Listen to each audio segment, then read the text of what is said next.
Today we're going to talk about an absolute shit show unfolding right before our very eyes.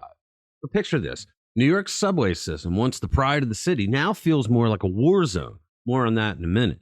Crime has become so bad there, and it being an election year, the governor of New York has finally had to come around to the realization that she has to do something for the very people she usually despises, her constituents.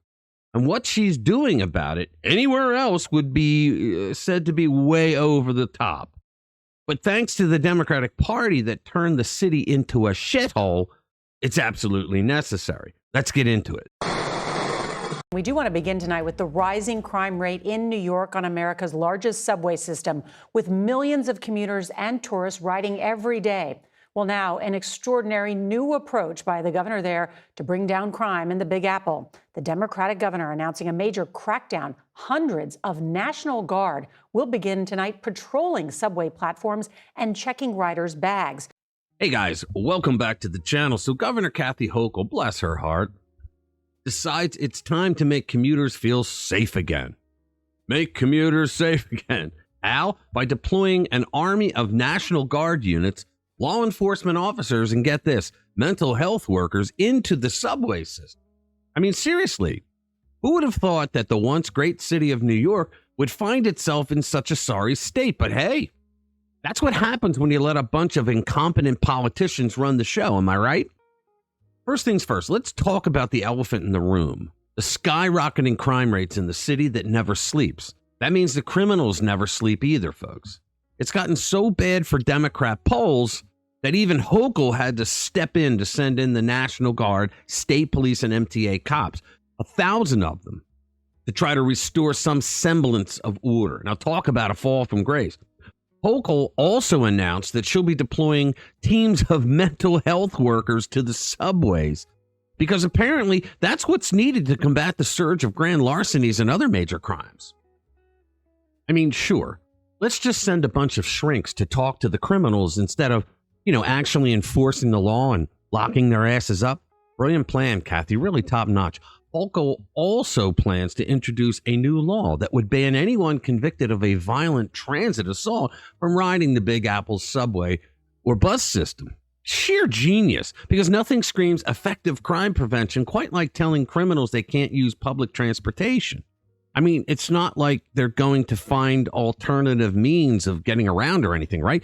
And they're certainly going to follow that law. I mean, they're just going to stay off the subways because that's how criminals operate, right?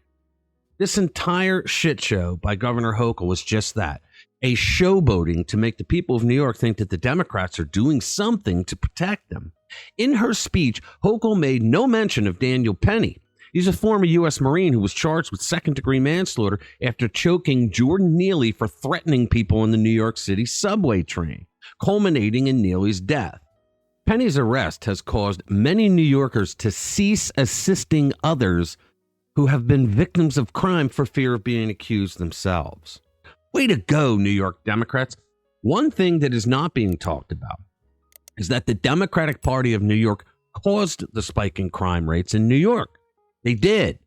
When you have prosecutors who do not prosecute, and you do not issue bail so that New York's criminals can be out on the street before the police finish the paperwork, you don't have to be a fortune teller to see that crime is going to go up. When you see illegal aliens beating the shit out of New York police officers in Times Square, who are then let out without bail and then rewarded with plane tickets to California, it sends a message to people that criminals can pretty much do whatever the hell they want. I think a lot of this started under de Blasio. He made a rule that police were not allowed to react to New Yorkers pouring water over the heads of police officers who were in full uniform. The lack of respect that ensued among the criminal class of New York City was evident when everybody and their mother started pouring buckets of water over police officers' heads as they were patrolling. The police were not allowed to retaliate or arrest these people. Can you imagine if bleach or something else worse was put in the water pails that were poured over the cops' heads? De Blasio didn't care. When city leadership sends signals that they do not support law and order or the police, the system breaks down and the ordinary citizens, the law-abiding people, suffer for it. You can tell it's an election year when Hochul finally comes out and says that they're going to do something about this rising crime rate in New York. This is the same woman who recently told New York business owners not to worry about the government going after them when they saw the complete lack of fairness in how the state treated former President Donald Trump, letting New Yorkers know that what happened to Trump was political targeting. Most people learned that they could do it to a former president, which meant they could do it to them as well. They're going to lose more businesses this way. It's amazing to watch what Democrats do. They let things get so bad that the people can't take it anymore. And when they act out, the Democrats swoop in and act like they're the ones who are going to fix the problems, the ones that they created in the first place. Don't forget that Kathy Hochul forced New Yorkers to take the experimental medicine jab or lose their jobs. Things got so bad with doctors and nurses quitting or losing their jobs for not taking the jab that one of the hospitals in New York had to shut down the maternity ward and couldn't deliver babies anymore because it didn't have enough people working there to do the job. De Blasio defunded the police and got rid of a special crack unit that handled street crime on the streets of New York City when he caved to the communist BLM demands after the BLM riots during the Summer of Love when St. George Floyd overdosed, but they blamed a cop. If you think these people did all of that for your benefit, then I have some really wonderful magic beans I would love to sell you. But hey, at least they're acting like they're trying to fix the problem now, right? Better late than never, I suppose.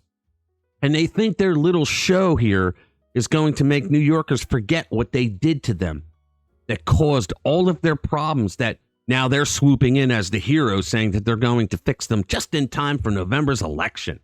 New Yorkers should not let them off the hook that easy. Let me ask you, do you really think Hochul's plan will do anything to actually address the root cause of the city's crime problem? Or is this just another Band-Aid solution designed to make it look like they're doing something? All right, guys, smash that like button if you think New York's politicians need a reality check. Subscribe to the channel if you haven't already. Please share our videos with like-minded friends who want to stay informed with what's really going on. Thanks for watching this video. I'll see you in the next one.